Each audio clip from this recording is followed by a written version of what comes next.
It started with the smell of smoke. People in Timber Grove, a sleepy town nestled deep within the forests of the Pacific Northwest, were used to the sight of wood smoke spiraling up from chimneys on cold mornings. But this smell wasn't wood. It was acrid, sharp, and it lingered in the air like a warning. One morning in early October, the town's usual peacefulness was shattered when 8-year-old Sophie Granger disappeared on her way to school. Her mother, Rachel, reported that Sophie had left the house around 7:45 a.m., just like every other day. The sun was low, casting a foggy glow over the town. Sophie never made it to the schoolhouse. The sheriff, Walter Hayes, led the search, organizing a small army of volunteers. Timber Grove was tight-knit, the kind of place where everyone knew each other. They combed through the surrounding woods, retraced Sophie's steps, and questioned everyone in town, but no one had seen a thing. It was as though the girl had evaporated into the mist. The community was rattled. For the first time in decades, the sense of safety that Timber Grove prided itself on was shattered. Whispers began circulating through the town, talk of strangers, of dark cars lurking at the edge of town, of someone watching the children. There had to be an explanation. Someone must be responsible. Then another child vanished. This time it was Tommy Harris, a 10-year-old boy. He had been playing outside just before dusk, chasing his dog through the trees behind his home. His mother had called for him when dinner was ready, but Tommy never returned. His dog, however, came sprinting back, yelping, its fur singed in patches as if it had run through fire. The town's panic intensified. Something or someone was taking their children, and whatever it was doing so with chilling precision. Sheriff Hayes doubled down on his efforts. He imposed a curfew, ordered searches of every home, and even brought in state police to assist with the investigation. The woods were scoured again, and this time they found something. Deep in the forest, where the trees grew so dense that sunlight barely touched the ground, they came upon a circle of scorched earth. The grass and underbrush had been seared away, leaving behind a strange blackened patch of soil. There was no explanation for it. No lightning storms, no fires, nothing that should have caused such destruction. A rumor started among the search parties. Whoever was taking the children was using fire to cover their tracks.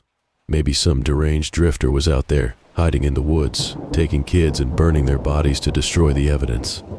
It was the only explanation that made sense to them.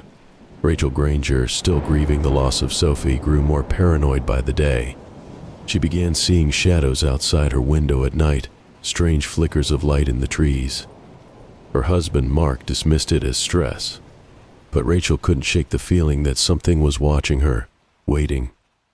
3 weeks after Tommy's disappearance, another child went missing, this time 12-year-old Emily Weaver. Her father, George, a local fisherman, swore he had only taken his eyes off her for a few minutes. She had been sitting on the porch doing her homework. When he returned from the kitchen, the chair was empty. The only sign of her was her backpack, lying in the dirt, its straps singed. Sheriff Hayes called an emergency town meeting. The town hall was packed, the air thick with fear and desperation. Some parents began blaming each other, convinced that someone in Timber Grove was behind the abductions. Others pointed fingers at the outsiders who occasionally passed through, the drifters and hikers who ventured into the woods. Rachel, sitting near the back, noticed something strange as she listened to the frantic voices.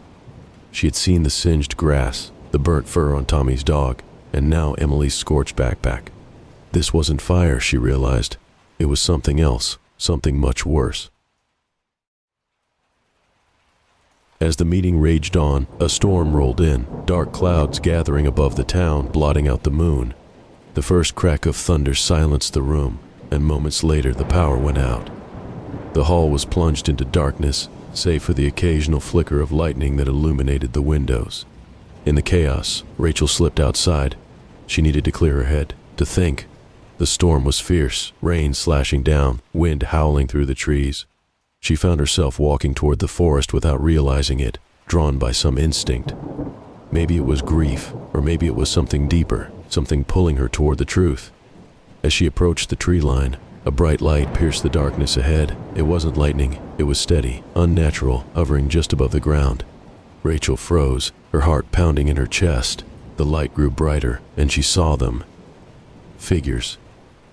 They were tall, impossibly tall, with elongated limbs and large, dark eyes that glistened in the light.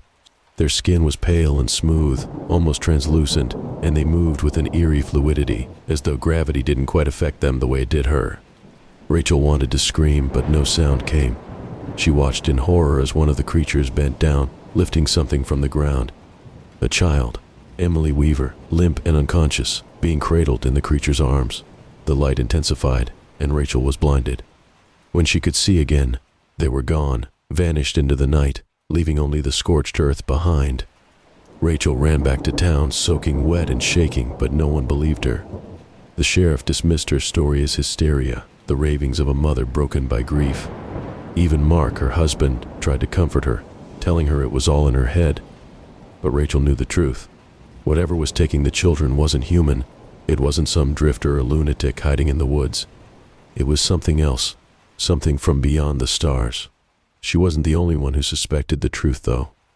A few other parents began noticing strange things, flickers of light in the night sky, odd electrical disturbances, and that pervasive, acrid smell that always lingered in the air after each disappearance. Rachel tried to warn the town, but it was too late. The abductions continued. One by one, the children of Timber Grove vanished, always without a trace, always with that same sickening scorch Mark left behind. The final blow came on a bitterly cold November night.